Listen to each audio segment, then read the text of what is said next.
Hello guys, स्वागत है आप सभी का अपने इस अमेजिंग से प्लेटफॉर्म दिशा सक्सेस क्लासेस बाय KKR।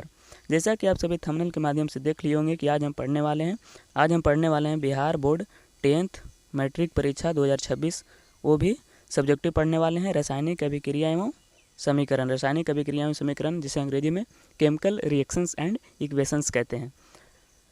इसके साथ साथ हम आप सभी को बताने वाले हैं सब्जेक्टिव के साथ साथ इस चैप्टर का पूरे थ्योरी बताने वाले हैं। उसके बाद जो है हम ऑब्जेक्टिव पर चर्चा करेंगे अगले क्लास में। तो इसके पहले आप सभी जो है यह जानना होगा कि आप सभी को तैयारी जो है काफ़ी अच्छे तरीके से करनी होगी और कम से कम जो आपका जो लक्ष्य होना चाहिए वह 450 प्लस का लक्ष्य होना चाहिए। 450 प्लस का लक्ष्य होना चाहिए, तभी आप सभी जो है कम से कम तो है 400 प्लस कर सकते हैं या फिर हाई स्कोर कर सकते हैं। तो चलिए बिना देर किए जो है क्लास को स्टार्ट करते हैं। क्लास को स्टार्ट करने से पहले मैं आपको बता दूं कि केमिस्ट्री जो साइंस होता है वह 3 पार्ट में होता है। साइंस में 3 सब्जेक्ट होते हैं, फिजिक्स, केमिस्ट्री और बायो। सभी से जो है 80 नंबर के सवाल पूछे जाते हैं, जिसमें से केमिस्ट्री में लगभग 28 नंबर का सवाल आता है सभी चैप्टर से। तो इन सभी बातों को ध्यान में रखना है। और इस चैप्टर का नाम है रासायनिक अभिक्रिया एवं समीकरण, केमिकल रिएक्शंस एंड इक्वेशंस, जो हमने अभी बताया था। आप सभी को जो है बस कंटिन्यूटी बना कर रखना है और कंसिस्टेंसी के साथ पढ़ना है। और अब आप सभी जो है इस क्लास को एकदम एंड तक बने रहिएगा और कभी भी अपना जो है मोटिवेशन कभी भी कम नहीं होने दीजिएगा और अपने जो है मेहनत कर रहे हैं यह मेहनत जो है आपको हमेशा रंग लाएगी। तो आप सभी जो है इसका PDF जो लेना चाहते हैं तो इसका PDF आप सभी को डिस्क्रिप्शन बॉक्स में जो है आपको हमने लिंक दे दिया है, वहाँ पर से आपको लिंक ले लेना है और वहाँ पर जा कर के जुड़ जाना है और इसका PDF वहीं पर मिलेगा। तो आप सभी को ये सभी पूरा पैनल PDF जो है आपको व्हाट्सएप के चैनल पर मिलेगा। चलिए क्लास को स्टार्ट करते हैं और क्लास में जो है आपको लास्ट तक बने रहना है। क्लास को स्टार्ट करने से पहले पहला थ्योरी है भौतिक परिवर्तन। भौतिक परिवर्तन जानने से पहले हम जानेंगे परिवर्तन क्या होता है। परिवर्तन होता है कि जैसे कोई भी चीज़ किसी चीज़ में बदल जाना, जैसे दूध से दही बनना, ये भी एक परिवर्तन है। उसके बाद हो गया हम जो है रासायनिक परिवर्तन, भौतिक परिवर्तन भी करते हैं। इस तरह से जो है परिवर्तन बहुत सारा होता है। तो उसी में परिवर्तन 2 प्रकार के होते हैं, भौतिक परिवर्तन और रासायनिक परिवर्तन। भौतिक परिवर्तन क्या होता है कि वैसे परिवर्तन जिसमें पदार्थ के भौतिक गुणों में परिवर्तन होता है परंतु रासायनिक गुणों में कोई परिवर्तन नहीं होता है, उसे भौतिक परिवर्तन कहते हैं। आपको नहीं समझ में आया? समझिए। भौतिक परिवर्तन अगर सिंपल भाषा में कहा जाए कि भौतिक परिवर्तन जो परिवर्तन तो होता है लेकिन वह जो है अपने वापस रूप में आ जाता है। जैसे उदाहरण यहाँ पर देख सकते हैं, बल्ब का जलना। बल्ब को हम जलाते हैं तो वह जल जाता है और फिर उसे बिता देते हैं तो वापस वही स्थिति में आ जाता है। उसी प्रकार से जल में नमक का घुलना, अगर जल में हम नमक को घोल देते हैं और फिर पानी को जो गर्म करते हैं तो हमें नमक प्राप्त हो जाता है। तो वैसी जो परिवर्तन होता है वह जो पहले चेंज तो हुआ और फिर अपने वापस रूप में आ गया, तो उसी को हम कहते हैं भौतिक परिवर्तन। उसी प्रकार से हम देख सकते हैं मोम का पिघलना, जल का वाष्पीकरण होना, फलों का सलाद बनाना, मक्खन का बर्तन में पिघलना। तो यह सभी प्रक्रिया जो है भौतिक परिवर्तन के अंतर्गत आ जाते हैं और यह जो है अपने पहले रूप में आ जाते हैं। तो इसी को भौतिक परिवर्तन कहते हैं। समझ में आ गया कि नहीं आ गया?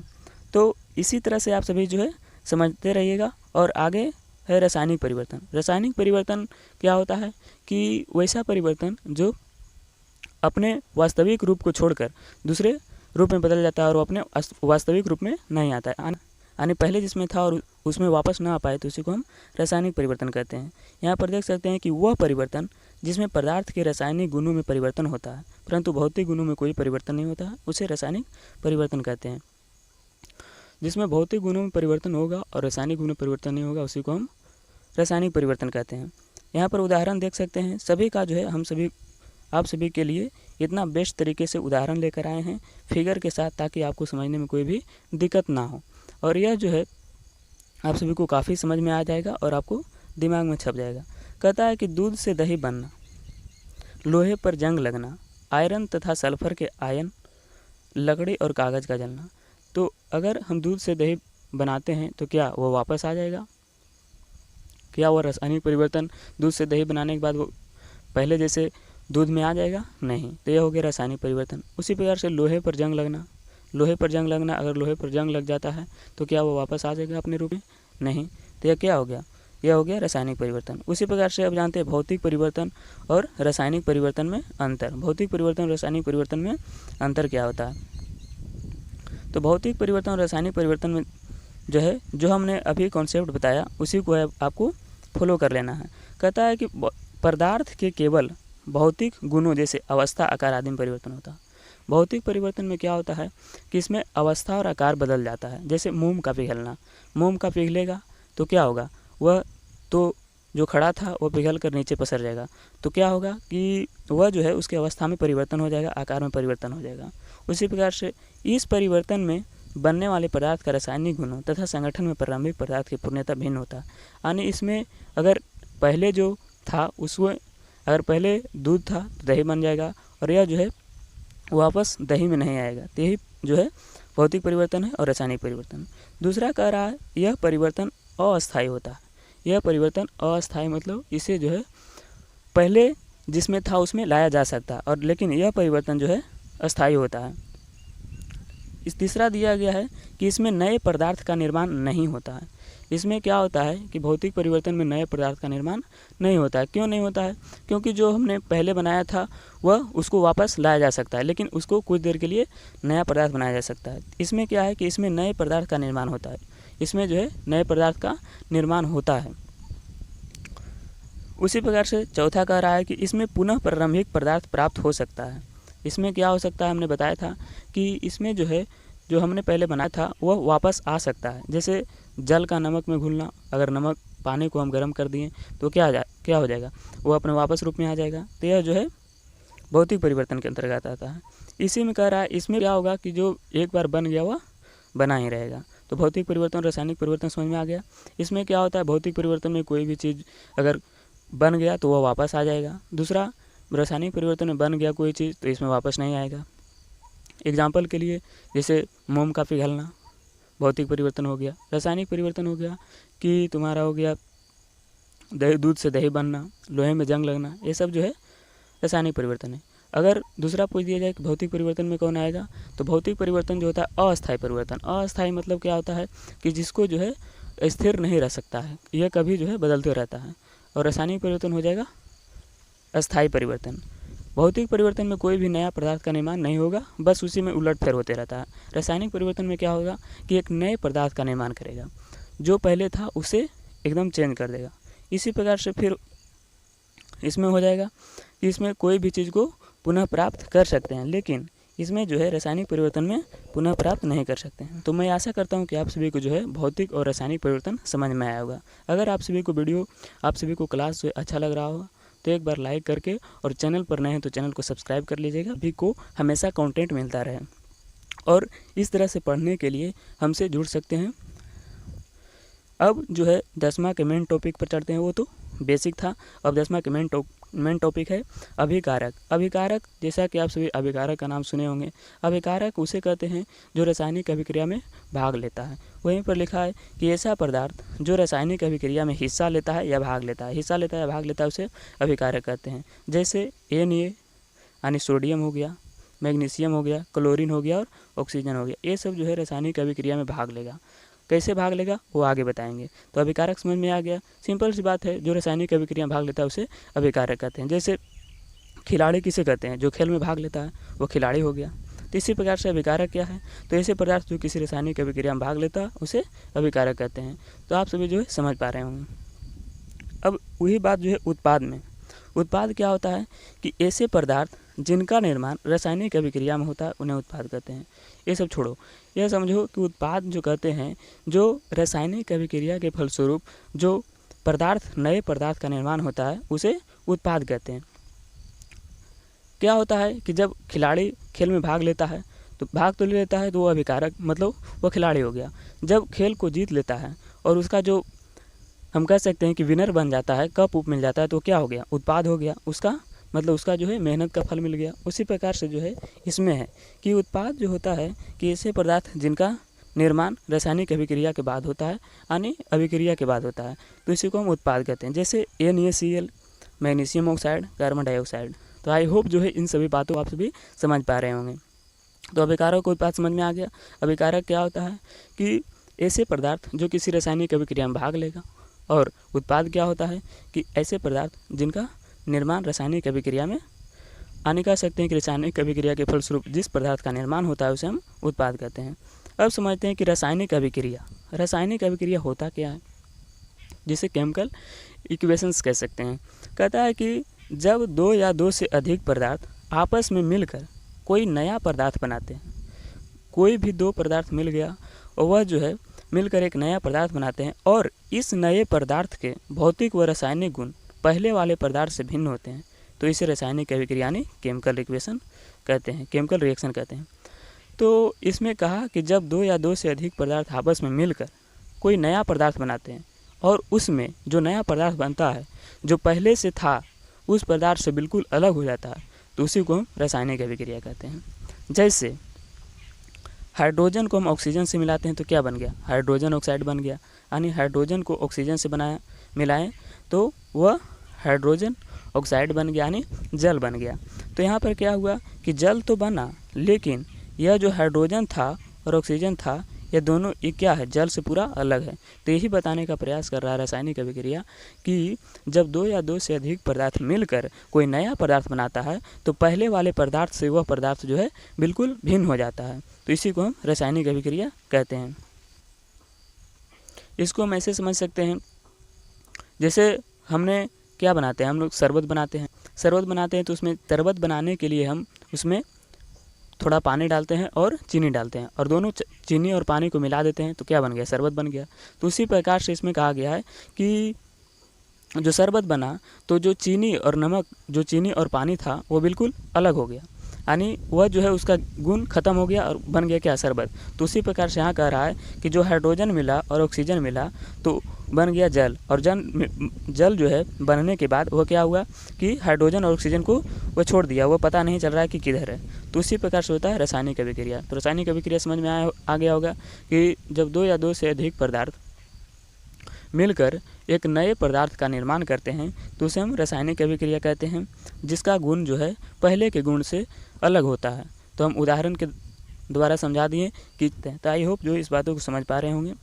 अब कहता है रासायनिक अभिक्रिया की पहचान। हम रासायनिक अभिक्रिया की पहचान कैसे करेंगे, जैसे हम पहचान करते हैं कि आलू और टमाटर का, कि टमाटर लाल होता है, आलू उजला होता है, तो उसी प्रकार से हम पहचान करेंगे कि रासायनिक अभिक्रिया की पहचान होता कैसे है। तो रासायनिक अभिक्रिया की पहचान अवस्था में परिवर्तन। रासायनिक अभिक्रिया की पहचान करने के बहुत सारे तरीके हो सकते हैं, जिसमें एक है अवस्था में परिवर्तन। अवस्था में परिवर्तन क्या होगा कि जब हम किसी चीज़ को, ठोस को जो है हम पिघलाएंगे तो वह द्रव्य बन जाएगा, द्रव्य को जमाएंगे तो वह ठोस बन जाएगा। तो उसी प्रकार से जो है अवस्था में परिवर्तन, मान लिया जाए कि पानी को गर्म किए तो वह क्या बन जाएगा, पानी को गर्म किए तो वह भाप बन जाएगा। अगर उसी पानी को जो है हम फ्रिज में रख देते हैं तो वह जम जाएगा, और जम जाएगा तो बर्फ़ बन जाएगा, और बर्फ़ बन जाएगा तो ठोस बन जाएगा। यानी कह सकते हैं कि एक अवस्था अपने आकार को दूसरे आकार में बदल लेना, उसी को है अवस्था परिवर्तन। दूसरा है कि तापमान में परिवर्तन। तापमान में परिवर्तन क्या होता है कि जब तापमान घटने या बढ़ने लगता है, जैसे आप सभी फीलिंग कर पाए होंगे इस बात को कि जब बुखार लगता है तो आपका जो है बुखार 100 डिग्री या और बुखार छूटता है तो 97 डिग्री फ़ारेनहाइट ये सब जो हो जाता है। तो उसी प्रकार से तापमान घटते बढ़ते रहता है, उसी को तापमान में परिवर्तन कहते हैं। तो इसी प्रकार से जो है हम रासायनिक अभिक्रिया की जो है पहचान कर सकते हैं। तो आई होप जो यहाँ तक समझ पा रहे होंगे कि अवस्था में परिवर्तन क्या होता है। जैसे हमने बताया कि अगर पानी को जो है हम जमाते हैं, मतलब पानी को ठंडा करते हैं, फ्रिज में रख देते हैं तो वह बर्फ़ बन जाता है, यानी ठोस बन जाता है, और उसी पानी को जो हम गर्म करते हैं तो वह गैस के साथ उड़ जाता है। तो इस प्रकार से जो है आप सभी समझ पा रहे होंगे। उसी प्रकार से दो को हमने रासायनिक अभिक्रिया की पहचान देखा। आगे तीसरा है कि रंग में परिवर्तन।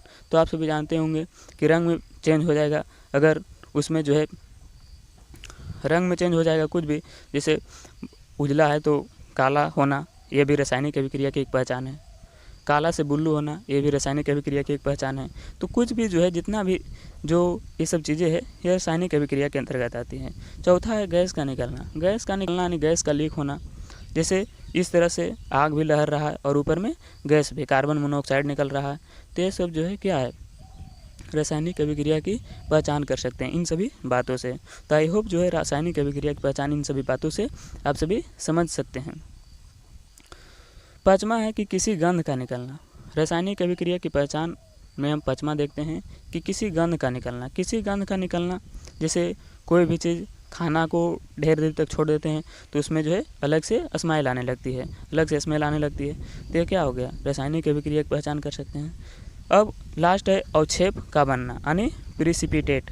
प्रिसिपिटेट यानी अवक्षेप का बनना। अवक्षेप मतलब जैसे दो चीज़ को मिला देते हैं तो वह एक अवक्षेप का निर्माण कर देता है। जैसे हमने जो पिछला एग्जाम्पल लिए थे कि जो है जल में हम चीनी को मिला देते हैं और शरबत बन जाता है, तो उसी प्रकार से जो है जो शरबत बना वह क्या बन गया, अवक्षेप। वहीं पर यहाँ बात किया गया है कि इसमें जो है लेड नाइट्रेट को लेकर पोटेशियम आयोडाइड मिला दिया गया है, तो इसमें पोटेशियम आयोडाइड का जो है पोटेशियम नाइट्रेट का कैसा अवक्षेप बना है, पीला अवक्षेप बना है। तो यही जो है क्या है, अवक्षेप का बनना। तो आई होप जो है रासायनिक अभिक्रिया की पहचान में आप सभी को कोई दिक्कत नहीं होगा।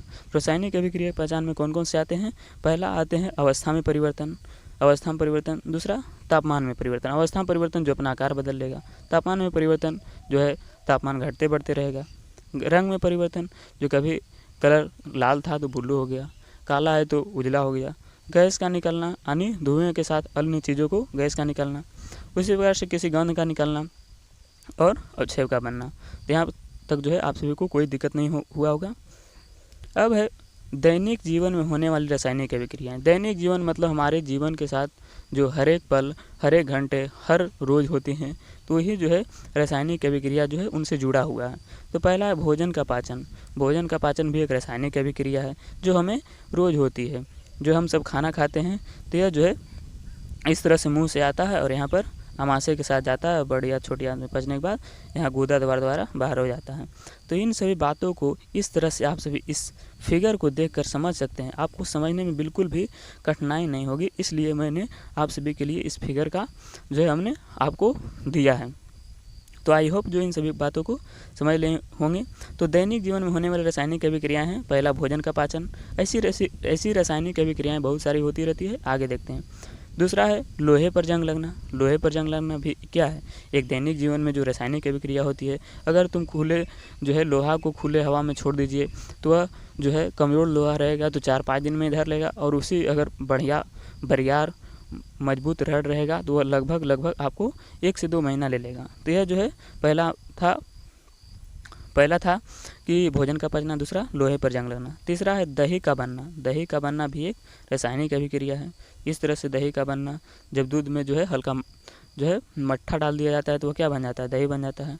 फिर है अब जो है आप सभी जो है दैनिक जीवन में जो रासायनिक अभिक्रिया होता है, इन सभी बातों को आप सभी समझ रहे होंगे। तो कोई पूछेगा कि दैनिक जीवन में कौन कौन सी रासायनिक अभिक्रियाएँ होती है, तो पहला जो है एग्जाम्पल में बता देना कि दही का बनना, दूसरा बता दीजिएगा कि भोजन का पचना, तीसरा बता दीजिएगा लोहे पर जंग लगना। ये सब जो क्या है दैनिक जीवन में होने वाली रासायनिक अभिक्रियाएँ हैं। अब कहता है कि रासायनिक समीकरण यानी केमिकल इक्वेशन। तो रासायनिक समीकरण कहते किसे हैं, तो जो हमने रासायनिक अभिक्रिया में प्रयोग करते हैं जिस शब्द को, और उन्हीं शब्द के स्थान पर हम किसी उसके रासायनिक सूत्र का उपयोग करते हैं तो उसी को हम क्या कहते हैं, रासायनिक समीकरण कहते हैं। जैसे हम वही बात यहाँ पर लिखा गया है कि जब हम रासायनिक अभिक्रिया में रासायनिक शब्दों के स्थान पर उनके रासायनिक सूत्रों का प्रयोग करते हैं तो उसे रासायनिक समीकरण कहते हैं। जैसे यहाँ पर क्या कह रहा है, रासायनिक शब्द जैसे मैग्नीशियम क्या हो गया, रासायनिक शब्द हो गया। ऑक्सीजन और मैग्नीशियम ऑक्साइड, ये इतना बड़ा हम ना लिख करके इसके संकेतों को हम लिखते हैं तो उसी को हम रासायनिक समीकरण कहते हैं। यानी जैसे कह सकते हैं कि हमें कहीं जाना होता है तो कहीं हम लॉन्ग रास्ता ना चुन करके शॉर्ट रास्ता चुनते हैं, तो उसी तरह से यहाँ पर है कि हम लंबा न लिख करके उसको संकेतों द्वारा दर्शाते हैं, यानी शॉर्ट में लिखने का प्रयास करते हैं तो उसी को हम रासायनिक समीकरण कहते हैं। तो आई होप जो ये भी समझ में आ गया होगा। तो केमिस्ट्री जो है बिल्कुल आप सभी को आसान लगने लगेगा। बस केमिस्ट्री से आप सभी प्यार कीजिए और ध्यान से पढ़ते रहिए। तो रासायनिक समीकरण समझ में आ गया। अगर कुछ भी नहीं याद है तो लिख दीजिए कि जब हम किसी बड़ा समीकरण को लिखने के लिए हम छोटे अक्षरों का प्रयोग करते हैं, छोटे संकेतों का प्रयोग करते हैं तो उसी को हम रासायनिक समीकरण कहते हैं। आपको 2 नंबर देगा, ऐसा नहीं सोचिए कि नहीं देगा। कहता है रासायनिक समीकरण के लिखने की विधि। रासायनिक समीकरण को हम लिखते कैसे हैं?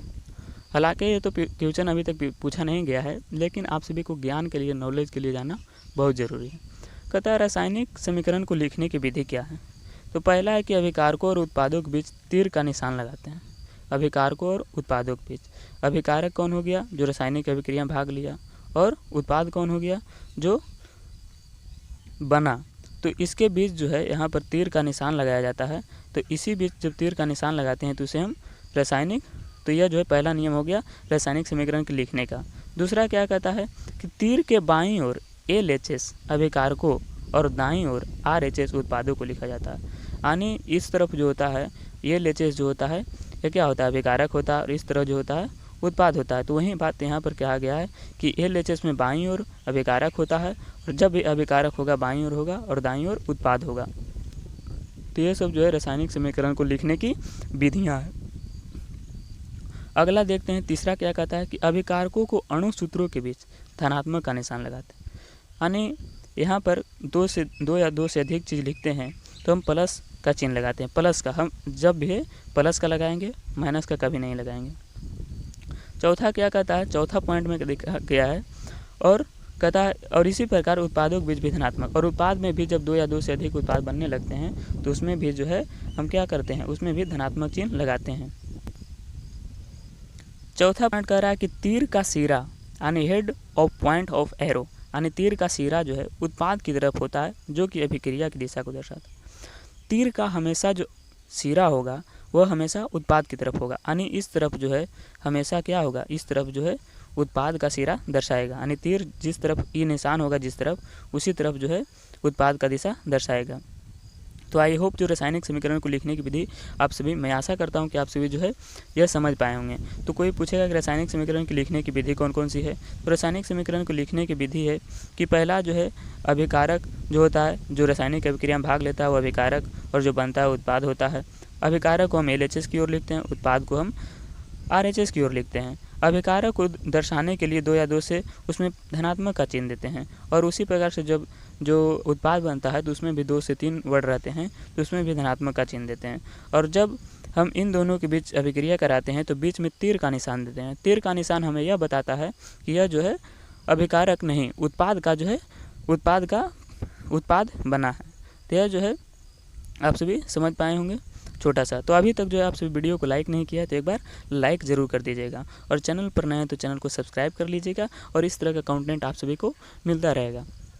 उसी तरह से अब है संतुलित रासायनिक समीकरण। संतुलित रासायनिक समीकरण क्या होता है?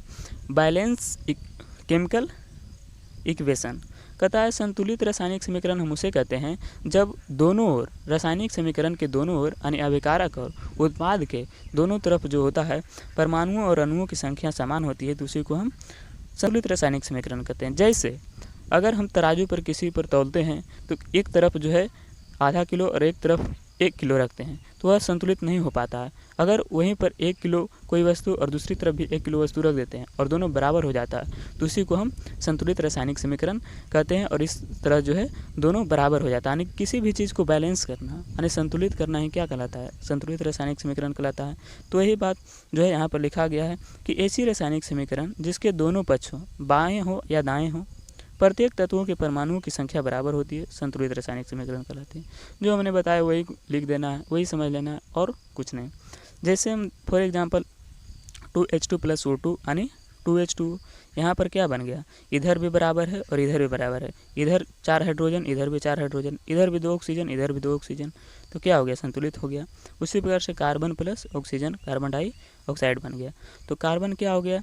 कार्बन में एक कार्बन, इधर भी एक कार्बन, ऑक्सीजन भी इधर 2 गो, इधर भी ऑक्सीजन 2 गो, तो दोनों तरफ जो है बराबर होना चाहिए, तब क्या होगा? तब जो है संतुलित हो सकता है। तो संतुलित रासायनिक समीकरण क्या हो गया? कोई पूछ दिया कि संतुलित रासायनिक समीकरण किसे कहते हैं? तो किसी भी रासायनिक समीकरण में अभिकारक और उत्पाद में अणु और परमाणु की संख्या समान होनी चाहिए, तो उसी को जो है संतुलित रासायनिक समीकरण। अब है द्रव्यमान संरक्षण का नियम। यहाँ पर एक टॉपिक छूट गया, संतुलित रासायनिक समीकरण के साथ साथ असंतुलित रासायनिक समीकरण देख लेते हैं। असंतुलित रासायनिक समीकरण क्या होता है कि इसमें अभिकारक और उत्पाद के जो अणुओं और परमाणुओं की संख्या समान होती है, लेकिन असंतुलित रासायनिक समीकरण में क्या होता है कि उसमें अभिकारक और उत्पाद में अणुओं और परमाणुओं की संख्या समान नहीं होती है। जैसे हमने अभी तराजू का एग्जाम्पल लिया, उसमें अगर एक तरफ आधा किलो और उसमें एक तरफ 1 किलो रख देते हैं तो दोनों जो है बराबर नहीं हो पाता है, तो उसी को हम असंतुलित रासायनिक समीकरण कहते हैं। तो आप सभी जो है समझ पा रहे होंगे। द्रव्यमान संरक्षण का नियम। अब क्या है कि द्रव्यमान संरक्षण का नियम क्या है? तो द्रव्यमान संरक्षण का नियम यह होता है जिसमें किसी भी द्रव्यमान का न तो निर्माण होता है और न ही विनाश होता है। यानी कह सकते हैं कि किसी भी रासायनिक अभिक्रिया में द्रव्यमान का न तो निर्माण होता है और न ही विनाश। अब सुने होंगे कि द्रव्यमान यानी जब हम किसी चीज़ को हम बनाते हैं तो इसमें जो द्रव्यमान है और इसमें जो द्रव्यमान है दोनों जो बराबर हो जाता है, यानी इसमें भी इसको भी गर्म किए तो कोई परिवर्तन नहीं हुआ और इसमें इसको भी गर्म किए तो कोई परिवर्तन नहीं हुआ, यानी जितना ई था और उतना ई भी है, दोनों बराबर है, तो इसी को हम द्रव्यमान संरक्षण का नियम कहते हैं। द्रव्यमान संरक्षण के नियम जो देने वाले व्यक्ति थे एंटोनी एल लेबोजियर ने द्रव्यमान संरक्षण का नियम दिए थे 1789 ईस्वी में। तो आप सभी को इतना नहीं सिर्फ जानना है कि द्रव्यमान संरक्षण का नियम क्या होता है। तो किसी भी रासायनिक अभिक्रिया में द्रव्यमान का न तो निर्माण होता है और न ही विनाश होता है। तो आई होप जो इस सभी को बातों को समझ सकते होंगे। कहता है अभिकारकों व उत्पादों की भौतिक अवस्था का सकें, यानी जो अभिकारक बनता है और उत्पाद बनता है इसमें क्या होता है कि बहुत ठोस को क्या चीज़ से सूचित करेंगे, यानी किसी भी चीज़ को शॉर्ट में लिखने के लिए, संकेत में लिखने के लिए कुछ जो है दिया गया भौतिक अवस्था। कहता है ठोस, यानी ठोस को हम क्या चीज़ से एस से सूचित करेंगे, एस से सूचित करेंगे। द्रव्य यानी लिक्विड, लिक्विड ठोस हो गया सॉलिड, द्रव्य हो गया लिक्विड को एल से सूचित करेंगे, एल से। और गैस को हो जाएगा जी, गैस का किससे सूचित करेंगे, जी से सूचित करेंगे। जलीय विज्ञान, जलीय विलयन यानी 21 यानी यह जो है महत्वपूर्ण है, यह जो है पूछा जाता है कि जलीय विलयन को हम क्या चीज़ से दर्शाते हैं, तो ए क्यू से दर्शाते हैं, छोटा ए और छोटा क्यू। तो आई होप जो ये सभी बातों को समझ पा रहे होंगे आप सभी। तो बस आप सभी को जो है लास्ट तक बने रहना है और जो है क्लास को छोड़ना नहीं है। तो अभिकारक और देखिए आप सभी जो है बोर नहीं होइएगा, क्यों, हम आप सभी को इंटरटेनमेंट इसलिए देते हैं ताकि आप सभी को अलग अलग उदाहरण के साथ आप सभी बोर ना हो और लंबी क्लास तक बने रहें। तो आप सभी जान गए होंगे ठोस, यानी ठोस को हम अंग्रेजी याद रखने का, ठोस को सॉलिड माने ठोस होता है तो ए से सूचित होगा। गैस तो गैस होता है जी से सूचित होगा। जलीय विलयन 21 होता है तो ए क्यू से सूचित होगा। तो इन सभी बातों को जो है आप सभी बिल्कुल आसानी से याद रख सकते हैं। आगे क्या है कि रासायनिक अभिक्रिया के प्रकार, यानी रासायनिक अभिक्रिया के कौन कौन से प्रकार होते हैं।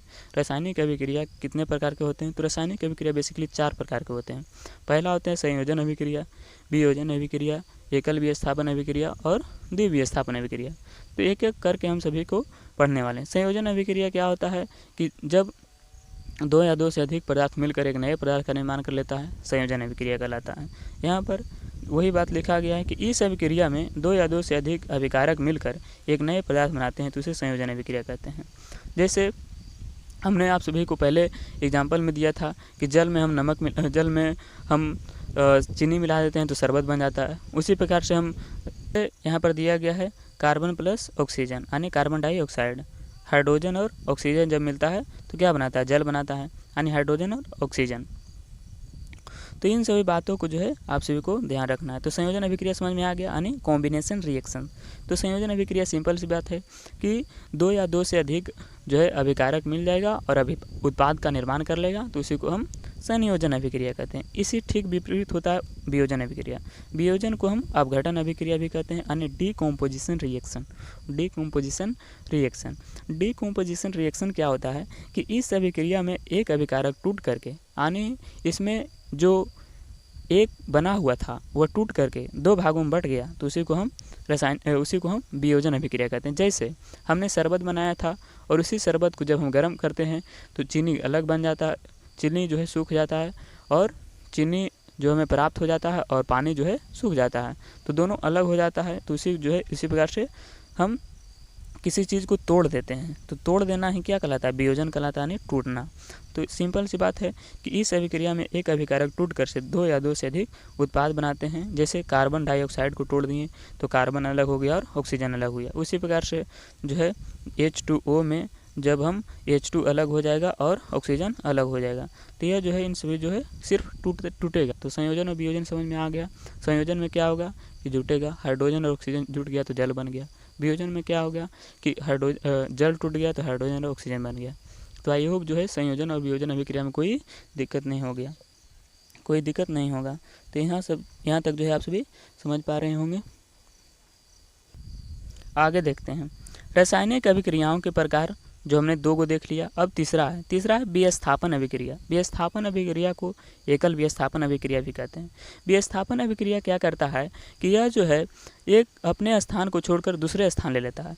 यहाँ पर लिखा गया है कि इन अभिक्रियाओं में अधिक क्रियाशील तत्व कम क्रियाशील तत्व को उसके यौगिक से विस्थापित कर देता है। यह क्या करता है कि जो कम अभिक्रियाशील है, जो अधिक क्रियाशील है, अधिक क्रियाशील यानी जो अधिक क्रिया करता है, वह जो है कम क्रियाशील तत्व को विस्थापित करके खुद उसकी जगह ले लेता है। जैसे यहाँ पर जिंक है और कॉपर सल्फेट है, तो जिंक जो है किससे ले लिया, जिंक जो है सल्फेट को ले लिया और कॉपर को अलग कर दिया।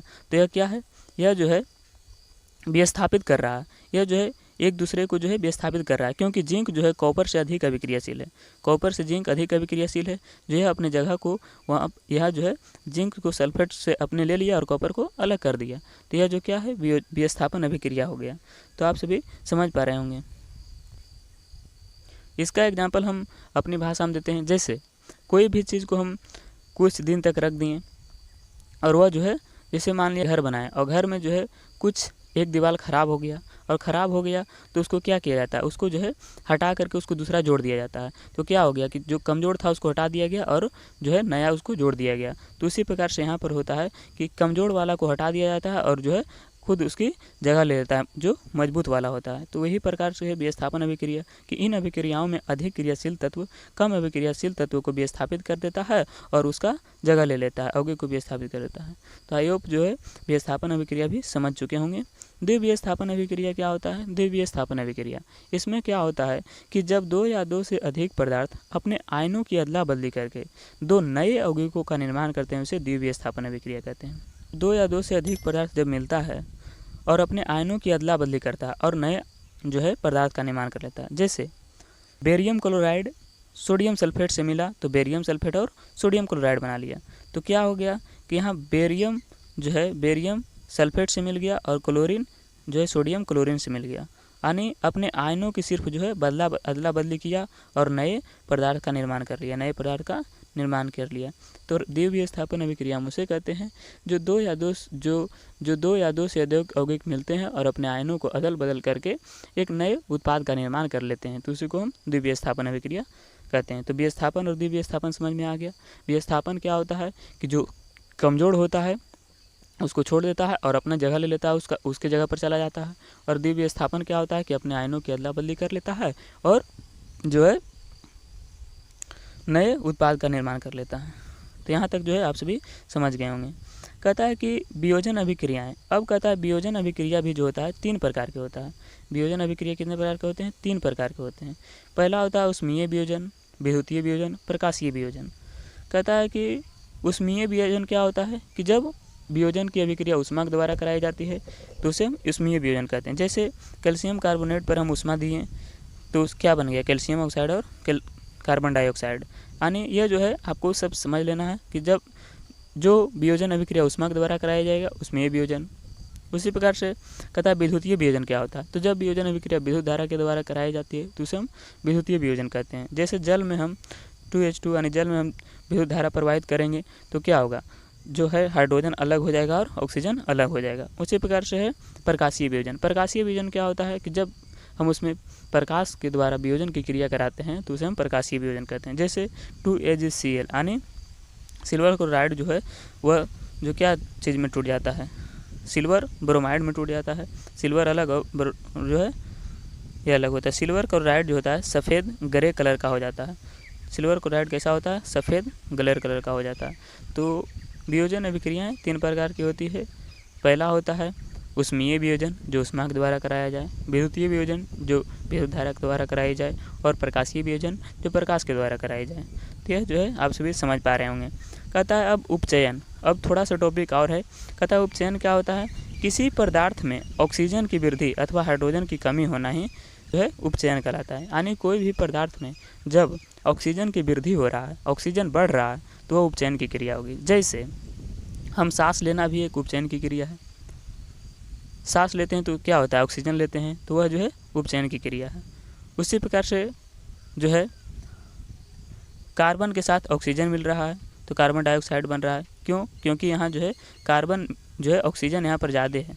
ऑक्सीजन जब मिल रहा है यानी यहाँ ऑक्सीजन की वृद्धि हो रहा है तो क्या है, उपचयन अभिक्रिया है। इसी प्रकार से यहाँ पर जो है कॉपर और प्लस ऑक्साइड, यहाँ पर भी ऑक्सीजन का मेल हो रहा है तो क्या है, उपचयन अभिक्रिया। यानी जहाँ पर भी जो है ऑक्सीजन की वृद्धि होने लगे तो उसी को हम उपचयन अभिक्रिया कहते हैं। उपचयन अभिक्रिया में आ जाएगा सांस लेना भी उपचयन अभिक्रिया है। भोजन का पचना, क्योंकि भोजन के पचने के लिए ऑक्सीजन होना चाहिए, भोजन का पचना भी एक उपचयन अभिक्रिया का उदाहरण है। तो यह जो है इन दोनों ऑब्जेक्टिव को ध्यान से रखना है। एक तो सांस लेना भी एक उपचयन अभिक्रिया है और भोजन का पचना भी एक उपचयन अभिक्रिया। कहता है अपचयन। अपचयन क्या होता है कि उल्टा है उसका। इसमें क्या होगा कि इसमें ऑक्सीजन का वृद्धि होगा और इसमें क्या होगा कि हाइड्रोजन की कम, इसमें हाइड्रोजन की वृद्धि होगा, उसमें ऑक्सीजन की वृद्धि होगा, इसमें हाइड्रोजन की वृद्धि होगा। कहता है किसी पदार्थ में ऑक्सीजन का ह्रास यानी ऑक्सीजन की कमी अथवा हाइड्रोजन की वृद्धि हो तो उसे अपचयन कहते हैं। यानी क्या होता है कि जब हाइड्रोजन की कमी हो जाएगा, हाइड्रोजन की कमी हो जाएगा तो उपचयन बन जाएगा और हाइड्रोजन की वृद्धि हो जाएगा तो अपचयन बन जाएगा। सिंपल है कि नहीं। क्या होता है कि उपचयन में ऑक्सीजन की वृद्धि हो जाएगा और इसमें हाइड्रोजन की कमी हो जाएगा। तो यह जो है आप सभी समझ पा रहेंगे कि जिसमें ऑक्सीजन की वृद्धि होता है उपचयन और हाइड्रोजन की वृद्धि होगा उसे अपचयन कहते हैं। यहाँ तक आप सभी को कोई भी दिक्कत नहीं होना चाहिए। बस आप सभी को बस ध्यान से एकदम कंटिन्यू कंसिस्टेंसी के साथ आप सभी को बने रहना होगा। कहता है दैनिक जीवन में उपचयन अभिक्रिया के प्रभाव। यानी हम दैनिक जीवन में कौन कौन से जो है उपचयन अभिक्रिया, यानी जो रोज़ जो होता है हमारे साथ, वो दैनिक जीवन में कौन कौन सी अभिक्रियाएँ उपचयन अभिक्रियाएँ होती हैं। तो पहला है कि जब कोई धातु नमी, वायु, पानी, अम्ल के संपर्क में आती है तो धातु संक्षारित यानी कमजोर हो जाती है। क्या होता है कि इसमें क्या होगा कि जब हमने पहले बताया था कि लोहे में जंग लगना, यह एक जो है संक्षारण अभिक्रिया का उदाहरण है। इसमें क्या होता है कि ऑक्सीजन की वृद्धि हो जाती है तो क्या होता है कि जो है वस्तुएं संक्षारित मतलब कमज़ोर हो जाती है, उसको जो है अंदर से खोखला कर देती है। तो क्या हो गया, संक्षारित हो जाता है। जब हम जैसे लोहे को हम बाहर छोड़ देते हैं तो जो है उसमें नमी लग जाता है, हवा लग जाता है, पानी लग जाता है, कुछ अम्ल आ जाता है तो उसे जो है संक्षारित हो जाता है। पहला। दूसरा, जैसे में दिया गया है लोहे पर जंग लगना, चांदी का काला हो जाना, तांबे पर हरी परत चढ़ना। तांबे देखता होगा, तांबा पर जो है हरा परत चढ़ जाता है तो नहीं कहें कि कार्बन लगा है। तो वही बात यहाँ पर दिया गया है कि तांबे पर हरी परत चढ़ना जो है क्या है, एक संक्षारण की क्रिया है। तो कोई पूछेगा कि लोहे पर जंग लगना कैसी अभिक्रिया है, संक्षारण अभिक्रिया है, या तो उपचयन अभिक्रिया भी कह सकते हैं।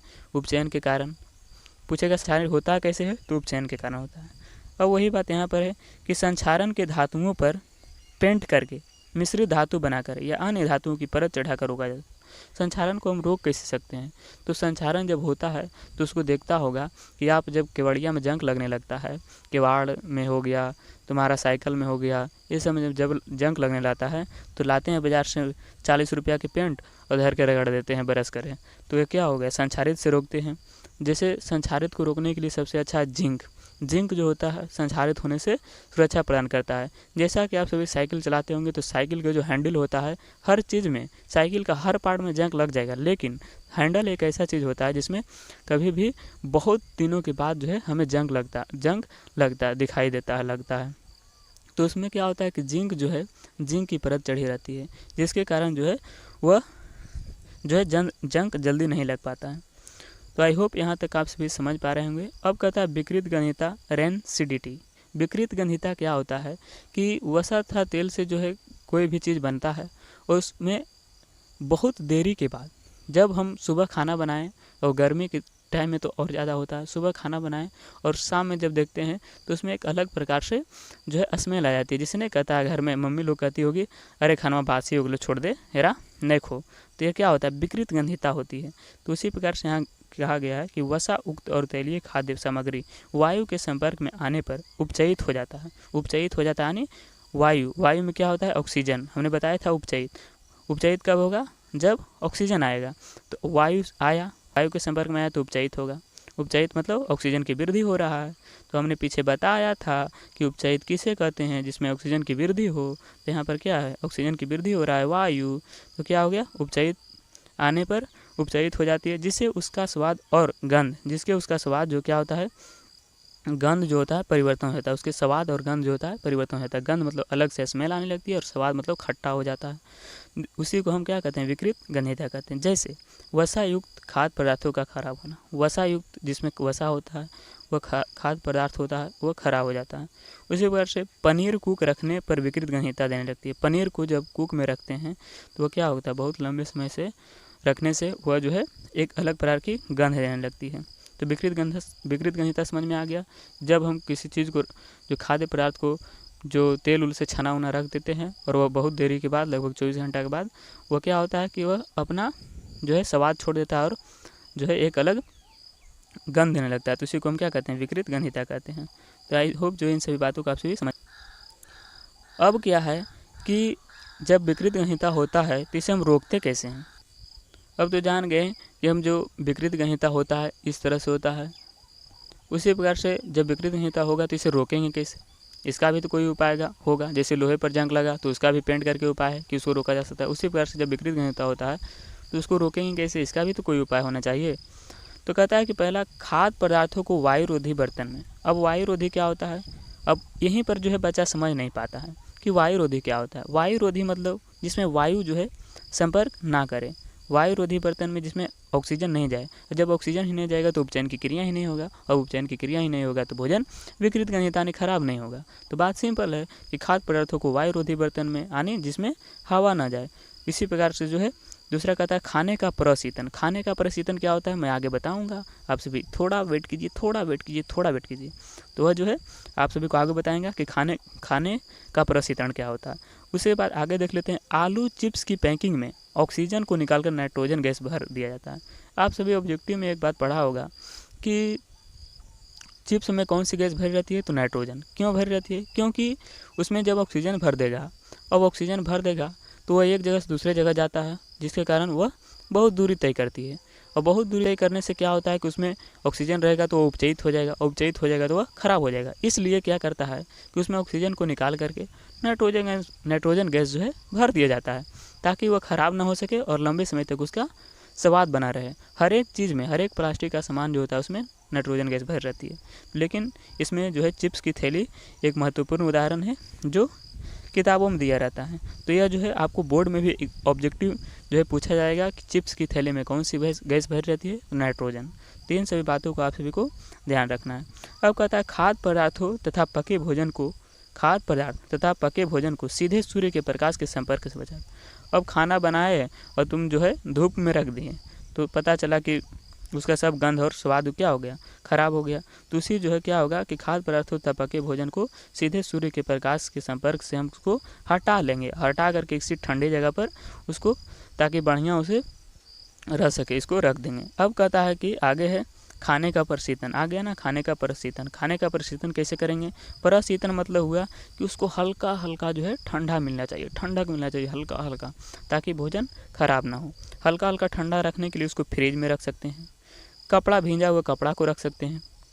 ये सब क्या हो जाएगा, तो है विकृत गंधीयता को रोकने का उपाय। तो विकृत गंधीयता को रोकने का उपाय क्या हो गया कि ऐसे बर्तन में रखना चाहिए जिसमें हवा ना एंटर कर सके। दूसरा खाने का प्रशीतन मतलब उसमें जो है जैसे थोड़ा थोड़ा खाने को ठंडक मिलना चाहिए, जैसे फ्रिज में रख देंगे तो नहीं खराब हो जाएगा। उसी प्रकार से आलू को चिप्स में नाइट्रोजन गैस भर देंगे। ये सब जो है विकृत गंधीयता को रोक सकते हैं। तो इन सभी बातों को आप सभी समझ लीजिएगा और एक बार पढ़ लीजिएगा तो आप सभी को पक्का याद हो जाएगा। या मैं वारंटी नहीं गारंटी देता हूँ। अब जो है यहाँ पर से लेक्चर आपको समाप्त हुआ। अब आते हैं क्वेश्चन आंसर की ओर। क्वेश्चन आंसर क्या कहता है देखिएगा। एक बार मैं क्वेश्चन आंसर को बताने से पहले आप सभी अभी तक जो है वीडियो को लाइक नहीं कर दिए हैं तो लाइक कर दीजिएगा, और चैनल पर नए हैं तो चैनल को सब्सक्राइब कर दीजिएगा।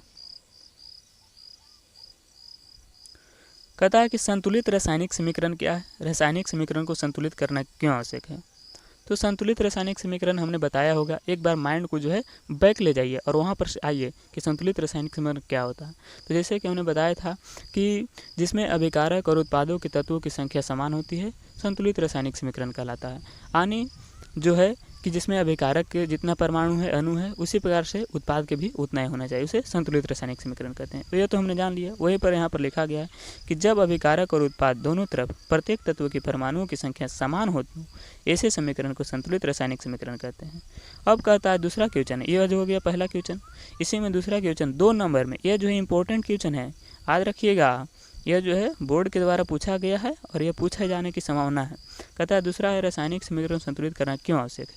तो रासायनिक समीकरण को संतुलित करना इसलिए आवश्यक है क्योंकि द्रव्यमान संरक्षण के नियम ऐसा कहता है कि किसी भी रासायनिक अभिक्रिया में द्रव्यमान का न तो निर्माण होता है और न ही विनाश, और इसी द्रव्यमान संरक्षण के नियम को ही संतुष्ट यानी उसे पूरा करने के लिए रासायनिक समीकरण को संतुलित करना आवश्यक है। तो कोई पूछ दिया कि संतुलित रासायनिक समीकरण क्या है, रासायनिक समीकरण को संतुलित करना क्यों आवश्यक है, तो आप सभी फट से चुटकी में जवाब दे देना है कि संतुलित रासायनिक समीकरण वह है जिसमें अभिकारक और उत्पाद के परमाणुओं की संख्या समान होती है, और इसे रासायनिक समीकरण को संतुलित करना इसलिए आवश्यक है क्योंकि द्रव्यमान संरक्षण के नियम का पालन करने के लिए रासायनिक समीकरण को संतुलित करना होता है। द्रव्यमान संरक्षण में नियम क्या कहता है कि जिसमें अभिकारक और उत्पाद जो है समान होना चाहिए, और इसी को पूरा करने के लिए रासायनिक समीकरण को संतुलित किया जाता है। यह जो क्वेश्चन आप सभी को समझ में आया होगा, मैं पूरे वारंटी के साथ कहता हूँ कि आप सभी को यह क्वेश्चन समझ में आया होगा। कहता है दूसरा, श्वसन को ऊष्माक्षेपी अभिक्रिया क्यों कहते हैं। जो भी मैं क्वेश्चन लाया हूँ वो बोर्ड के नज़रिए से काफ़ी जो है इम्पोर्टेंट है, और इन सभी जो क्वेश्चन को आप नज़रअंदाज नहीं कीजिएगा। आप सभी बताइएगा कि यहाँ तक आप सभी को पढ़ने में कोई बोर हुआ, कोई बोर जैसी फीलिंग नहीं होनी चाहिए, यह जो है बिल्कुल नहीं होनी चाहिए। क्यों? क्योंकि आप सभी जो है इतना लंबा क्लास करेंगे 40-45 मिनट के साथ, कुछ न कुछ जो है इंटरटेनमेंट होनी चाहिए। जैसा कि हमने बताया था कि श्वास लेना कैसा अभिक्रिया, उपचयन या ऊष्माक्षेपी अभिक्रिया कर सकते हैं। तो श्वसन को ऊष्माक्षेपी अभिक्रिया क्यों कहते हैं, इसको वर्णन करना है। 2 नंबर में पूछा जाएगा कि श्वसन को ऊष्माक्षेपी अभिक्रिया क्यों कहते हैं, ऊष्माक्षेपी अभिक्रिया। तो श्वसन को ऊष्माक्षेपी अभिक्रिया इसलिए कहते हैं क्योंकि जब हम भोजन करते हैं तो भोजन के साथ जो है कार्बोहाइड्रेट पाया जाता है। जो कार्बोहाइड्रेट ऑक्सीजन से मिलता है तो टूटकर ग्लूकोज बन जाता है, और ग्लूकोज हमारे शरीर में जाता है तो हमें ऊर्जा देती है। इसी कारण श्वसन को ऊष्माक्षेपी अभिक्रिया कहते हैं।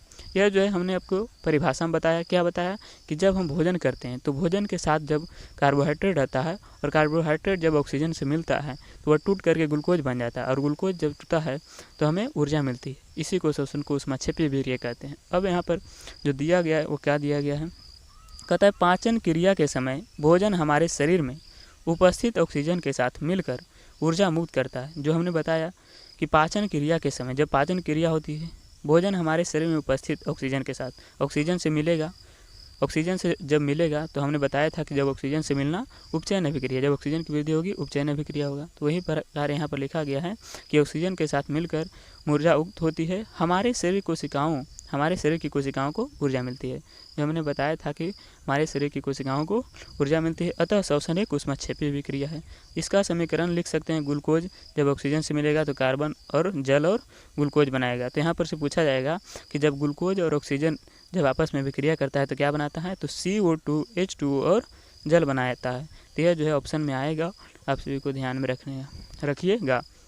और जब भी आप आंसर लिखिएगा तो इस तरह से आप सभी को जितना हो सके बेस्ट तरीके से और क्लियर तरीके से लिखना है। और यह जो है अगर आप सभी इस जो है उदाहरण को लिख देते हैं, इस समीकरण को लिख देते हैं, तो आपको पूरे जो है 2 नंबर से कोई नहीं रोक सकता, 2 नंबर मिलना अनिवार्य है। तो इन सभी बातों को जो है आप सभी को छोटी छोटी बातों को ध्यान में रखना है। अगला देखते हैं क्वेश्चन तीसरा क्या कहता है। तीसरा कहता है क्या होता है जब मैग्नीशियम रिबन को वायु की उपस्थिति में जलाया जाता है। जब हम मैग्नीशियम रिबन के बारे में थोड़ा बता लेते हैं, तो मैग्नीशियम रिबन जो होता है उसका रंग सफ़ेद होता है, यानी उजला होता है।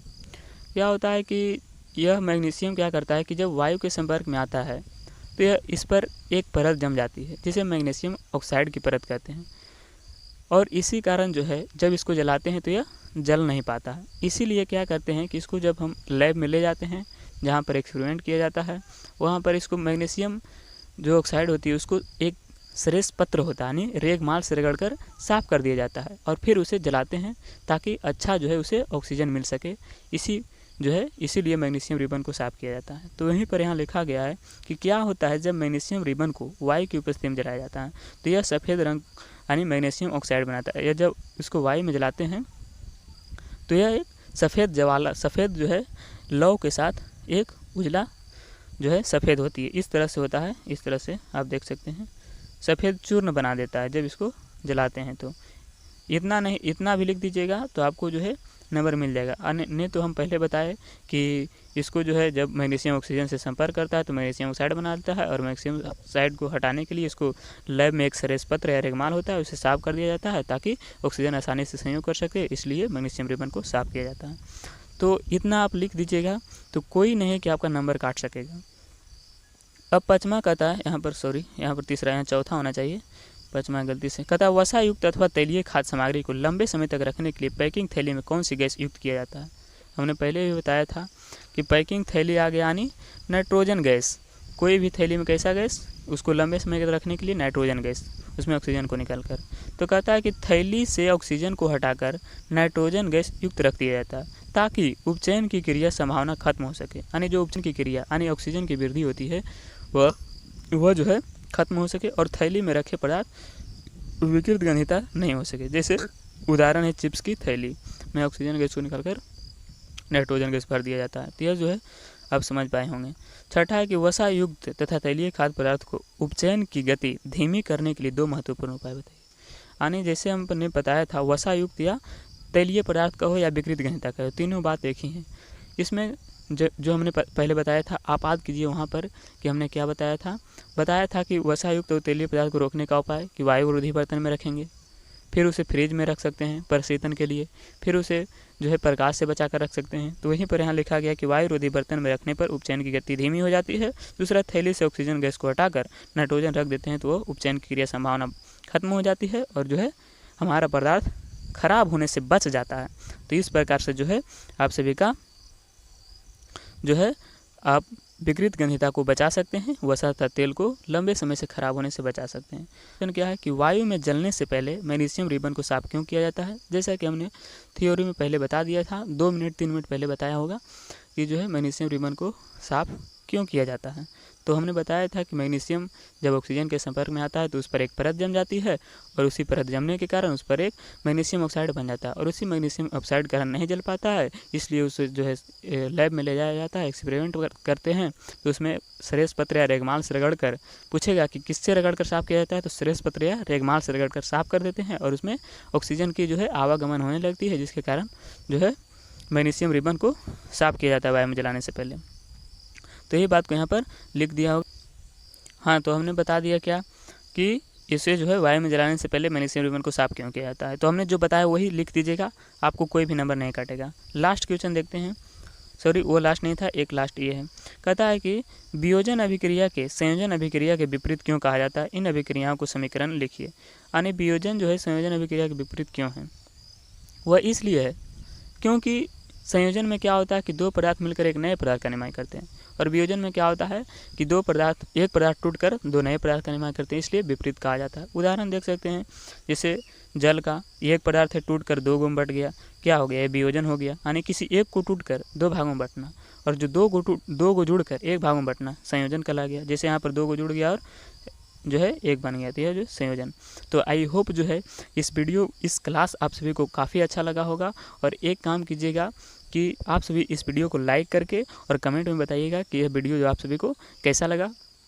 और मैंने इस क्लास को बनाने में पूरा 100% दिया है, तो आप सभी भी इस पूरे क्लास को 100% के साथ किए होंगे, मुझे पूरा विश्वास है। तो आप सभी क्या कीजिएगा कि एक बार अपने दोस्तों में शेयर कर दीजिएगा। तब तक के लिए धन्यवाद।